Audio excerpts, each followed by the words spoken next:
Good morning प्यारे बच्चों। अब आप इस विषय के वीडियोस एक साथ भी देख सकते हैं।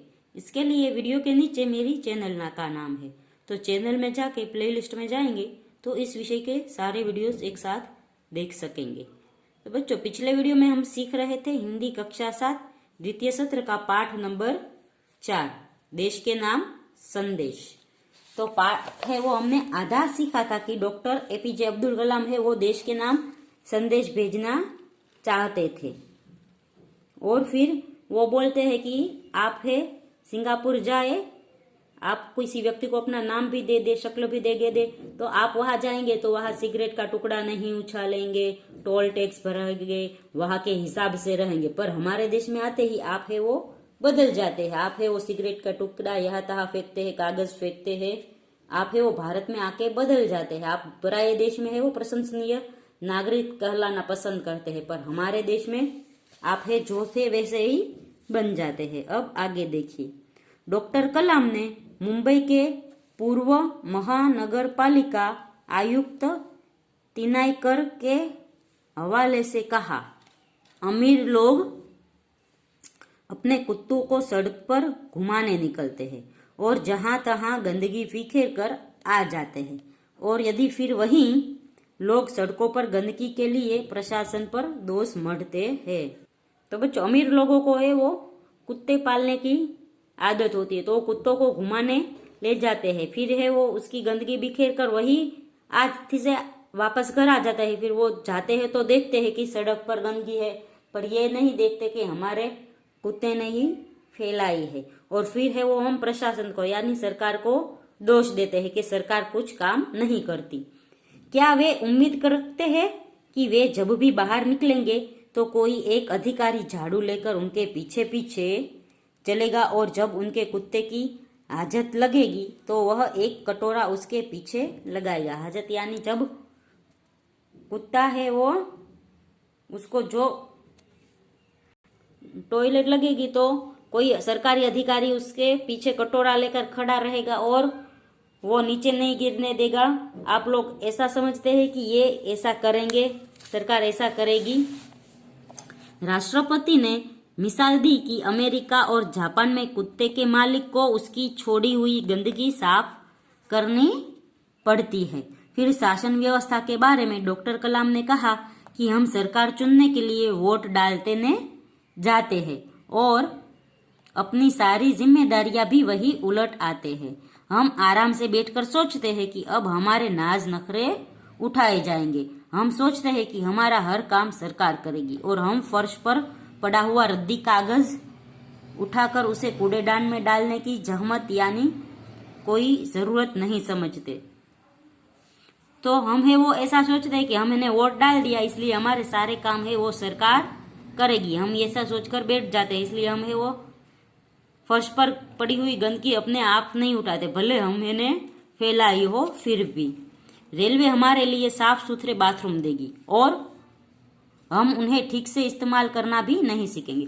रेलवे जब बाथरूम बनाती है तो वो साफ सुथरे होते हैं, लेकिन यहाँ जो लोग होते हैं वही रेलवे के बाथरूम को खराब और गंदे करते हैं। रेलवे के डब्बे भी साफ सुथरे होते हैं, फिर हम लोग ही उस पर कूड़ा कचरा डालकर रेलवे के डिब्बे भी गंदे करते हैं। डॉक्टर कलाम ने कहा है कि समाज की ज्वलंत समस्याओं पर भी हमारा ऐसा ही रवैया है। ज्वलंत यानी जो अभी भी जागृत है वह समस्याओं पर हमारा ऐसा रवैया यानी हम यही सोचते हैं।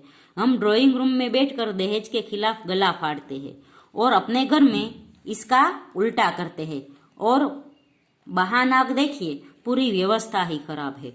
अगर मैं अपने बेटे की शादी में दहेज नहीं लूंगा तो क्या इनसे कौन सा फर्क पड़ जाएगा। हम है वो ऐसा सोचते हैं कि दहेज लेना बुरी बात है, दहेज लेना ना कानून के खिलाफ है, फिर हम ही दहेज लेते हैं। फिर यह सोचते हैं कि सब दहेज ले लेते हैं तो हम क्यों ना ले, हम एक नहीं लगे तो थोड़ी पूरी व्यवस्था बदल जाएगी। पूरी व्यवस्था ही खराब है तो सभी दहेज लेते हैं तो हम क्यों ना ले, पर किसी को तो शुरुआत करनी ही पड़ेगी दहेज ना लेने की। राष्ट्रपति ने इस संदेश में पूछा, इस व्यवस्था को बदलेगा कौन? यह व्यवस्था है किसकी? आप आसानी से कह देंगे व्यवस्था में शामिल है हमारे पड़ोसी। आसपास के घर, अन्य शहर, अन्य समुदाय और सरकार। यानी दहेज प्रथा है जो वो किसकी है, तो ये कहेंगे कि हमारी नहीं है, ये तो वो पीढ़ियों से चली आ रही है, इसमें हमारे पड़ोसियों ने भी लिया है, हमारे शहर वालों ने, हमारे समुदाय वाले सब दहेज लेते हैं, तो हम क्यों ना ले। लेकिन मैं और आप कतई नहीं। जब कुछ अच्छा करने की हमारी बारी आती है तो हम अपने परिवार को सुरक्षित कवच में घेर लेते हैं, दूसरे देशों की ओर निहारते हैं और इंतजार करते हैं कि कोई मिस्टर क्लीन आएगा, अपने जादुई हाथों से चमत्कार करेगा, और ऐसा नहीं होता तो आप देश छोड़कर चल देंगे। उन्होंने कहा, हम अपने भय से भागकर अमेरिका जाएंगे, उनके गौरव का गुणगान करेंगे, व्यवस्था की प्रशंसा करेंगे, और जब न्यूयॉर्क असुरक्षित हो जाएगा तो आप इंग्लैंड भाग जाओगे। इंग्लैंड में बेरोजगारी होगी तो खाड़ी चले जाओगे, और जब खाड़ी में युद्ध छिड़ जाएगा तो आप मांग करोगे कि भारत सरकार हमने बचाकर घर ले आए। तो बच्चों, यहाँ पर हम है वो देश के बारे में गलत कहते हैं और सभी है वो देश अच्छा नहीं करके दूसरे देश में चले जाते हैं, फिर दूसरे देश से तीसरे देश में, फिर अंत में वापस लौटकर भारत ही में आ जाते हैं। इसके ऊपर एक फिल्म बनी थी एयरलिफ्ट। एयरलिफ्ट में भी जो अक्षय कुमार है वो सब दूसरे देश में हमारे भारतीय गए होते हैं, उसको एयरलिफ्ट करके बचा कर भारत में सुरक्षित वापस लाते हैं। तो ऐसा ही सरकार को भी करना होगा, ऐसा हम है वो सोचते हैं कि हम दूसरे देश में दूसरों के गुणगान करते हैं, फिर वहां सब खराब हो जाता है तो फिर हम अपने ही देश में वापस आ जाते हैं। हर कोई देश को गाली देने को तैयार है, पर व्यवस्था में सकारात्मक योगदान के बारे में नहीं सोचता। क्या हमने अपनी आत्मा को पैसे के हाथों गिरवी रख दिया है? डॉक्टर कलाम व्यवस्था में नागरिकों के सकारात्मक योगदान के लिए देशवासियों को झकझोर देते हैं। श्रेष्ठ नागरिक बनने की शुरुआत करने की अपील करते हुए संदेश में कहा गया है कि अगर आप वाकई संदेश से सहमत हो तो इसे अपने 10 और साथियों को ईमेल से भेजिए। यानी अंत में है वो नागरिकों को एक अच्छा भारत बनाने की शुरुआत करने की अपील करते हैं कि जो आप है वो सकारात्मक योगदान दोगे और अच्छा नागरिक बनोगे तो पूरा देश है वो एक दिन सुधर जाएगा और कहीं आपको गंदगी और नहीं मिलेगी। इसलिए यह संदेश जो आपको पसंद आई तो 10 और व्यक्तियों को दे। ऐसा संदेश है वो ईमेल के द्वारा डॉक्टर कलाम ने हम सभी देशवासियों को भेजा था। परिवार के सभी बड़ों को मेरा प्रणाम। तुम्हारा मित्र किरण। तो किरण है वो यह पत्र है जो ईमेल के जरिए संदेश में डॉक्टर एपीजे अब्दुल कलाम ने भेजा था, वो पत्र के जरिए अपने मित्र को देता है। और इससे सीखने को कहते हैं कि हमें जो समाज को सुधारना है तो शुरुआत हमसे ही करनी पड़ेगी। यदि हम कहीं भी कूड़ा कचरा देखें तो हम ये नहीं सोचेंगे कि कोई सरकार का आदमी आएगा और ये कचरा उठाएगा, पर शुरुआत हमें करनी है। हमें वो कचरा उठाकर डस्टबिन में डालना होगा।